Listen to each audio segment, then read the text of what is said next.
លោកដូណាល់ត្រាំថាអ៊ីរ៉ង់ត្រូវតែរំសាយកម្មវិធីអាវុធនុយក្លេអ៊ែរនិងកម្មវិធីមីស៊ីលតែអ៊ីរ៉ង់តបមកឆ្ងាញ់ថានោះជាបន្ទាត់ក្រហមដែលមិនអាចចរចាបានភាពតានតឹងរវាងសហរដ្ឋអាមេរិកនិងអ៊ីរ៉ង់នៅតែបន្តកើនឡើងកម្ដៅខ្លាំងគួរឲ្យព្រួយបារម្ភខណៈការចរចាហាក់គ្មានលទ្ធផលដុំកំភួនដោយប្រធានាធិបតីដូណាល់ត្រាំទាមទារឲ្យអ៊ីរ៉ង់រំសាយអាវុធកម្មវិធីនុយក្លេអ៊ែរនិងកម្មវិធីផលិតកាំជ្រួចមីស៊ីលដែលគេជឿថាអ៊ីរ៉ង់ពេលនេះនៅសល់មីស៊ីលមិនក្រោម 2000 គ្រាប់នោះឡើយប៉ុន្តែត្រូវអ៊ីរ៉ង់តបមកឆ្ងាញ់ថានោះជាបន្ទាត់ក្រហមដែលមិនអាចចរចាបានទោះជាយ៉ាងណាភាគីទាំងពីរនៅតែបង្ហាញឆន្ទៈក្នុងការចរចាដោយរំពឹងថានឹងអាចឈានដល់កិច្ចព្រមព្រៀងណាមួយជាក់ស្ដែងប្រធានាធិបតីអាមេរិកដូណាល់ត្រាំបានបញ្ជាក់ថាលោកនិងនាយរដ្ឋមន្ត្រីអ៊ីស្រាអែលលោកប៊ែនយ៉ាមីននេតិនយ៉ាហ៊ូមិនបានឈានដល់កិច្ចព្រមព្រៀងចុងក្រោយណាមួយអំពីរបៀបដោះស្រាយជាមួយអ៊ីរ៉ង់នៅឡើយទេបន្ទាប់ពីលោកទាំងពីរទើបតែបានជួបពិភាក្សាគ្នានៅក្នុងទីក្រុងវ៉ាស៊ីនតោនលោកដូណាល់ត្រាំនិយាយថា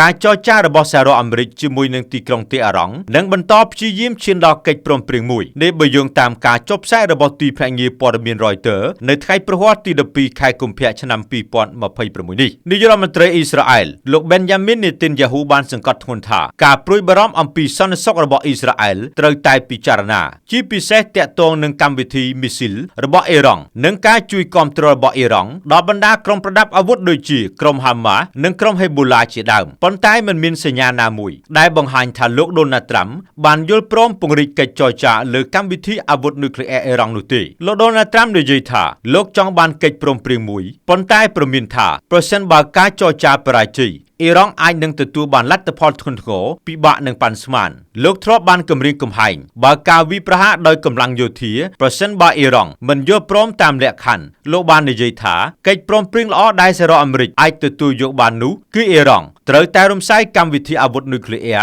និងកម្មវិធីផលិតកាំជ្រួចមីស៊ីលជាការឆ្លើយតបអ៊ីរ៉ង់និយាយថាកម្មវិធីផលិតមីស៊ីលរបស់ខ្លួនមិនអាចចរចាបានជាដាច់ខាតហើយអះអាងថាកម្មវិធីអាវុធនុយក្លេអ៊ែររបស់ខ្លួនគឺសម្រាប់គោលបំណងសន្តិភាពទីក្រុងតេអារ៉ង់មានឆន្ទៈក្នុងការចរចាជុំវិញដែនកំណត់លើកម្មវិធីនុយក្លេអ៊ែររបស់ខ្លួនជាថ្នូរនិងការបន្ធូរបន្ថយទណ្ឌកម្មប៉ុន្តែបដិសេធការភ្ជាប់បញ្ហានេះទៅនឹងមីស៊ីលនោះឡើយលោកដូណាល់ត្រាំនិងលោកប៊ែនយ៉ាមីននេតិនយ៉ាហ៊ូក៏បានពិភាក្សាអំពីតំបន់កាហ្សានិងកិច្ចខិតខំប្រឹងប្រែងឆ្ពោះទៅមុខជាមួយនឹងផែនការឈប់បាញ់ផងដែរទន្ទឹមនេះភាពតានតឹងនៅតែខ្ពស់ដោយមានការភ័យខ្លាចនឹងចំនួននិងរីករាលដាលពេញតំបន់មជ្ឈិមបូព៌ាប្រសិនបើការទូតជាមួយអ៊ីរ៉ង់បរាជ័យសូមបញ្ជាក់ថាប្រទេសអ៊ីរ៉ង់មានមីស៊ីលរហូតដល់ទៅប្រមាណ 3000 គ្រាប់ឯណោះប៉ុន្តែដោយសារខ្លួនបានប្រើប្រាស់អស់មួយចំនួនធំអំឡុងសង្គ្រាម12ថ្ងៃជាមួយអ៊ីស្រាអែលកាលពីអំឡុងខែមិថុនាឆ្នាំ